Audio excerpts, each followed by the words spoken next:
Just ಒಂದೇ ಒಂದು habit ಅಷ್ಟೇ, ನಿಮ್ಮ ಇಡೀ ಬಾಡಿ ಮತ್ತು ಮೈಂಡ್ನ ಫುಲ್ಲು ಚೇಂಜ್ ಆಗೋಗುತ್ತೆ. ಬರೀ 10,000 ಹೆಜ್ಜೆ ಅಷ್ಟೇ ಪ್ರತಿದಿನ. ಎಷ್ಟೊಂದು ಬೆನಿಫಿಟ್ಸ್ ಇದೆ, ಒಂದೊಂದೇ ನೋಡ್ಕೊಂಬರೋಣ. ವೆಯ್ಟ್ ಲಾಸಲ್ಲಿ ಹೆಲ್ಪ್ ಮಾಡುತ್ತೆ, ಕ್ಯಾಲರಿ ಬರ್ನ್ ಆಗುತ್ತೆ. ಅಕಸ್ಮಾತ್ ನೀವೇನೋ ಪ್ರಾಪರ್ ಡಯಟ್ ಸಹ ಮಾಡಿಬಿಟ್ರೆ ಫ್ಯಾಟ್ ಲಾಸು ಆಗುತ್ತೆ. ಡೈಲಿ ವಾಕ್ ಮಾಡೋದ್ರಿಂದ ನಿಮ್ದು ಏನೋ ಹಾರ್ಟ್ ಡಿಸೀಸ್ ಇದ್ದರೆ ಅದು ಸಹ ಕಡಿಮೆ ಆಗ್ತಾ ಬರುತ್ತೆ.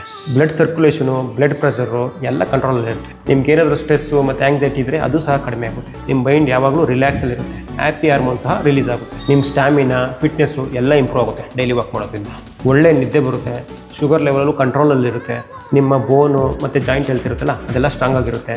ಓವರ್ ದಿ ಟೈಮು ನೀವು ಕಂಟಿನ್ಯೂ ಮಾಡ್ತಾಯಿದ್ರೆ ವಾಕ್ ಮಾಡೋದನ್ನ ನಿಮ್ಮ ಲಂಗ್ಸ್ ಕೆಪಾಸಿಟಿ ಸಹ ಇಂಪ್ರೂವ್ ಆಗುತ್ತೆ. ನೀವು ಕೇಳ್ಬೋದು ಒಂದೇ ಸಲ ಹೆಂಗೆ ಮಾಡೋಕ್ಕಾಗುತ್ತೆ 10,000 ಹೆಜ್ಜೆನ? ಒಂದೇ ಸಲ ಮಾಡೋಕ್ಕಾಗಿಲ್ಲ ಅಂತ ಪರವಾಗಿಲ್ಲ. ಬೆಳಗ್ಗೆ ಎದ್ದಾಗ ಎಷ್ಟಾಗುತ್ತೋ ಅಷ್ಟು ಕಂಪ್ಲೀಟ್ ಮಾಡಿ. ಪ್ರತಿ ಸಲ ಊಟ ಮಾಡಿದಾಗೂ ಸಹ ಒಂದು 10 ನಿಮಿಷ ವಾಕ್ ಮಾಡಿ. ಅಕಸ್ಮಾತ್ ಕೆಲಸ ಮಾಡೋ ಟೈಮಲ್ಲಿ ಫುಲ್ ಒಂದೇ ಕಡೆ ಕೂತ್ಕೊಂಡಿರ್ತೀರಿ, ಅವಾಗ ಬೆನ್ನೆಲ್ಲ ನೋವು ಬರುತ್ತೆ, ಅವಾಗ ಒಂದು 10 ನಿಮಿಷ ವಾಕ್ ಮಾಡಿ. ಆಮೇಲೆ ಬ್ಯಾಲೆನ್ಸ್ ಎಷ್ಟು ಉಳ್ಕೊಳ್ಳುತ್ತಲ್ಲ ಅಷ್ಟು ರಾತ್ರಿ ಕಂಪ್ಲೀಟ್ ಮಾಡಿ. ಮೋರಲ್ ಏನು ಗೊತ್ತಾ, 10,000 steps a day keeps weakness away. ಸರಿನಾ?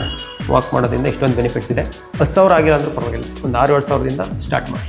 ಸಿಗ್ತೀನಿ ಮತ್ತೊಂದು ವಿಡಿಯೋದಲ್ಲಿ.